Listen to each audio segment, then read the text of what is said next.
Assalamu alaikum viewers, my name is Ubaid. Welcome to the 12th episode of Victory Spectrum. Today we have a very special guest and he come all the way from Colombo, Sri Lanka.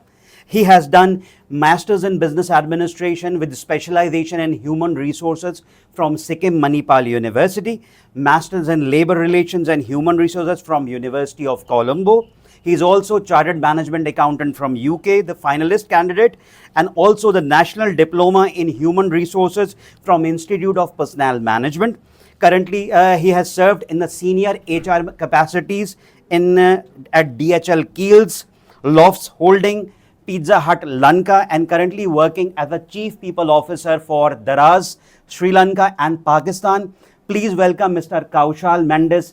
Welcome, sir. Welcome to our podcast. Thank you very much. It's a pleasure to be here. Yeah, I'm really humbled to have you on my podcast. So tell me about your career journey from DHL to the Chief People Officer for Daraz. So, this is my 20th year in HR. So I'll start from the very beginning. Soon after my school, during my school, I realized that my forte is people. My passion lies with people. So after my A-levels, I was thinking what to do. I was to get to the public university stream in Sri Lanka, but since I did physical sciences, the faculty that I got was into applied sciences, which I really didn't like. Then I started learning accountancy, chartered management accountancy, and also HR at the same time. Okay. So I started as a trainee HR executive in a factory where they cut and polish diamonds. Okay. So I was just 20. Okay, 20 very years, young age? 21, yeah, Okay. at very young age. But I think that gave me the tastes of HR. Okay. Right? That gave me the freedom to touch and feel the human aspects, the human qualities as a youngster. Okay. So from there, I served there for about 1.5 years. Then I moved to Phoenix Industries, which is Sri Lanka's pioneer plastic manufacturing company. Excellent. As a junior HR executive, and then on the same year, I was invited to take over a position in Brandix, which is their sister company. Brandix was the largest apparel exporter in Sri Lanka. Okay. So I was at the age of 23, I joined Brandix as an assistant manager, and was serving that company for about 6 years. Okay. And I took different positions in that organization. In 2012, I joined British American Tobacco, the Sri Very Lankan nice. chapter of it, which is Ceylon Tobacco Company, one of the Okay. legacy companies in Sri Lanka. Okay.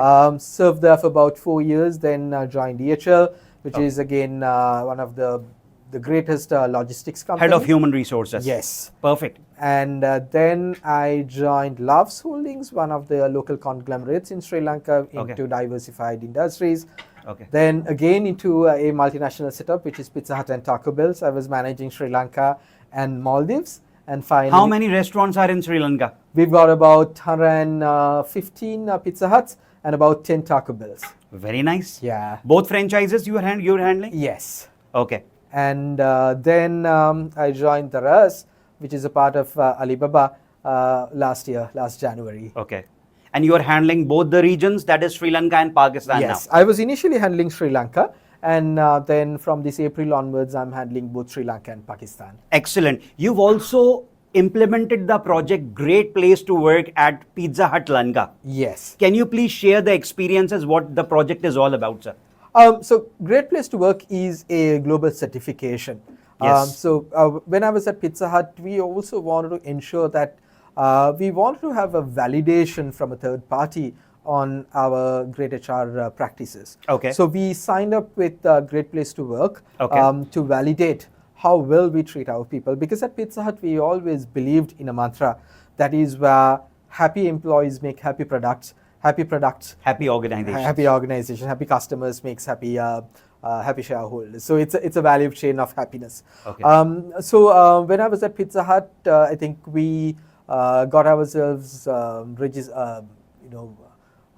we got acclaimed as a great workplace for about 9 years in a row. Okay. And we got 9 years in a row. Great place. Yes. Consecutive 9 years in Okay. a row.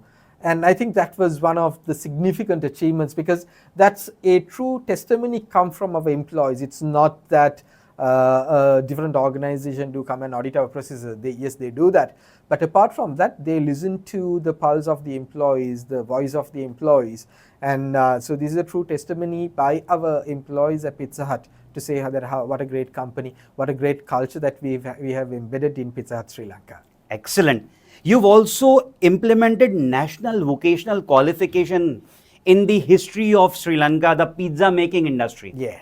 What this project is all about. Okay. So this was one of my pet projects. There were two pet projects actually I carried out when I was at Pizza Hut. Sri Lanka, one of the biggest problems that we have is the vocational education. So in terms of youth employment, there's a mismatch. We have a significant portion of the society which is represented by economically marginalized youth. Okay. And that drives into different stigmas, different dark sides of these youth, probably the drug addiction, indebtedness. So a lot of the dark chapters of the youth. So what we wanted to do is we wanted these youth to be professionally qualified for them to get into a proper career. Okay. So then in that journey, I always believed it's better to have the public-private partnership, because from a private corporate organizations, what we can do is we can create opportunities for them to have employment. But we need a national body, which is a public body, to administer their learning and development and the certification of it, so that there's validity for that certification. Absolutely. Authenticity, credibility factor. The credibility and the authenticity. Yeah. So in that case, what we did was we discussed with the Vocational Training Authority in Sri Lanka, and we developed a curriculum in the pizzeria industry. Really? Yes. Who developed? You involved the chefs or what? So what we did was we involved the government, the Vocational Training Authority, and we came in, Pizza Hut came in as the resource personnel. So we developed the curriculum by ourselves. Because very nice. Pizza Hut Global, we had a very detailed oriented curriculum. So we customized it according to the Sri Lankan context. Excellent. And also what we did, there was not only taking Pizza Hut into consideration, we invited the other quick service restaurant companies to collaborate. Very because nice. Then it will not become a selfish exercise of getting certified employees to Pizza Hut, but we create employees, we create opportunities for any youth to get certified under this and to join any other QSR industry at their choice. Okay. So it becomes a very collaborative exercise. So what kind of certification courses you launched actually? Just a layman question. Sure. So in Sri Lanka, there's a vocational qualification framework, which starts from NVQ level 1 and which goes to NVQ level 12. Okay. NVQ level 12 is equivalent to a doctorate. Doctorate. Yeah. Okay. NVQ level 7 is, I think it's 7 or 8 is a bachelor's degree. Okay. So initially we started with the NVQ level 3, which is a entry level qualification.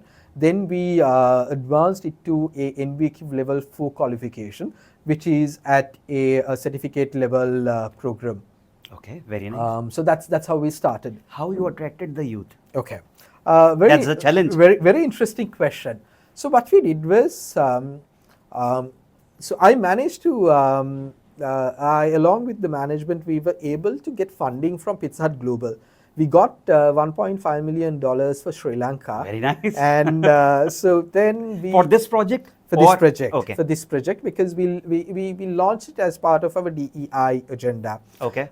So we wanted to establish 35 vocational training centers across the country. Across the country. Across the country. So we wanted help of the Vocational Training Authority in terms of giving us the space. So we invested on machinery. We invested on the curriculum. We invested on the trainers and the material. Who developed the trainers? The Pizza Hut management or the global team come down to Sri Lanka and train them? No, the Pizza Hut management, the Sri Lankan Pizza Hut management, we took the initiative in developing the trainers. Very nice. So we had a separate training department. We called it the Gamma Training Academy. So we got these trainers to the Gamma Training Academy. We developed them and then we deployed them to work in these vocational training centers. So because how we, you had a very good question as to how we attracted the community to this program. So we used the government framework because the Vocational Training Authority, along with the provincial government institutes, they have the access to the youth. They have the access to the public. So we used the government framework to reach out to this marginalized youth, anyone who wants to explore opportunities in this restaurant industry. We reach them out, and so the program is running really well in Sri Lanka right now. Approximately how many youth had trained in that particular? Very solid question, right? Yeah, please. So it was a paced out project.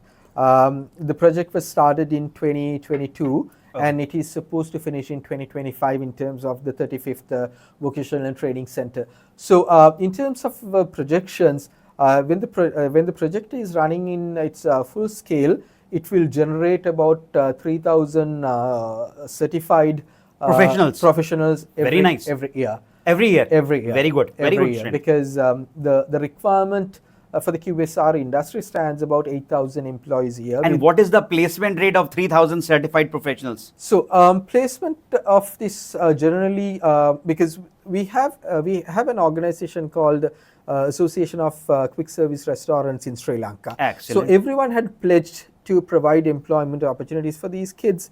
So which means that the organizations will be more than willing to take them in, because there are about 7,000, 8,000 opportunities arising every year. So 3,000 is nothing, right? So it depends on the appetite of the graduates, these kids, to join in these organizations. So I'm sure, so the very first year, I think we had about good 80% of a conversion rate. People who have completed the program, about 80% of them have joined these QSR companies. Wonderful attainment. As a Chief People Officer for Daraz, for managing Sri Lanka and the Pakistan on other side, can you please share your major milestone? So Daraz, okay, that's a very tricky question, because for me, joining Daraz itself was a challenge. Because throughout my career, I've served courier companies, hospitality, and then suddenly e-commerce companies, and I would say more structured organizations, established structured organizations, where Daraz was very different. We are tech. We are e-commerce, and Daraz was a startup about a decade back. Then it came emerged in Sri Lanka. It started in Pakistan, and then it emerged as a scale up, and now we are into the enterprise scale along with Alibaba and AIDC. So adapting myself from a very structured approach to a fast-paced tech environment was a challenge itself, but I mean, I loved it. So what I really loved in Daraz was how we instilled HR practices in Daraz, because in terms of the HR practices at Daraz, it was not at the forefront. Really? HR was considered as a support function here, but the pivotal change what we did in Daraz was to ensure that HR is not a support function, but it's a core function. HR derives business at the forefront. So that's one of the changes we brought in here. And in terms of positioning Daraz as a solid employer brand in both Sri Lanka and Pakistan were taken as the highest achievements that we've achieved over the past 1.5 years. Also, we digitized the HR framework at Daraz, that I was part of this project, because we relied on many platforms to extract the people-related data. So one of the major projects that we handled over the past year is consolidating all these platforms to one through SAP. SAP. So we got SAP involved in this process, so that we developed a single source of truth. Because if not, that we have to rely on multiple data sources to talk about people. But this entire digitization was one of the key achievements we did. As an HR professional working in the e-commerce giant, actually, what do you predict what will be the role of technology in human resources in the coming years down the line? Okay. 5 to 10, 15 years or 20 years down the line. What do you foresee? Okay, very interesting question. Yes, there will be a lot of technological involvement which will interfere with HR. However, how much the technology will come in, the human element that you won't be able to take out. Seriously? Okay. So your our jobs are safe. But what happens is you can make your people practices more productive, more efficient using technology. Okay. Right? Because when Make the process fast. make Am the I right? processes fast, make better people experiences, right? Because it's all about generating great employee experiences, right? From the point of view attracting an employee to your organization, onboarding him, developing him, even to the point where that person leaves the organization, that during that employee life cycle, how you can make an employee happy is through greater employee experiences. So you can leverage on technology to make greater employee experiences. At the same time, you can use technology to in terms of better decision making, right? Because using the artificial intelligence, the predictive analysis about your workforces, your pay patterns, your reward philosophies, so you will have the insight, at the same time foresight of what is happening. So that is where you can ensure your decision making, the accuracy of decision making will be far more greater than how it used to be in the past years. So that's a technological era where we are walking towards. And as HR, what we can do is we can be more agile and adaptable towards these technological changes, because generally people are resistant to change, even technological changes that someone would say, hey, look here, do we really need to get that? But what it really happens is it will really boost your efficiency, your productivity. Now look at ChatGPT, right? So when ChatGPT emerged, a lot of people had speculation about it, Yeah. right? It will replace our job. It will the replace content writers, the website content and everything. Everything. But what happens is, even for you to have your brains, your common sense, your you need to have the domain knowledge for you to get a quality output. Yeah. I mean, even for you to do the right prompt, you need to know what you need to go there and write. And what happens is, being in HR, it's all about being authentic, right? Yeah, be yourself. Be yourself. The authenticity do really matter. So in that case, technology will support you to get there, but you can't replace the human element in any job, right? So in that case, what HR professional, what they can do is leverage on technology, make use of it, be better at your processes, be better at your services, and ensure that you drive better employee experiences. Excellent. Last two questions. As a seasoned HR professional, your important two-piece advice for aspiring HR professionals who want to be in the field of HR. Okay, lovely question. Anyone who wants to get into HR, one of the best qualities what they want to have is the business acumen. Absolutely. Right. Understanding the business. Understanding the business, dynamics. The dynamics. How the business is making money. That's the basic question. That's a basic question, because unless otherwise you understand that, I think you are out of the equation. So in my previous elaboration, I said HR is no more a support function. HR is a co-function.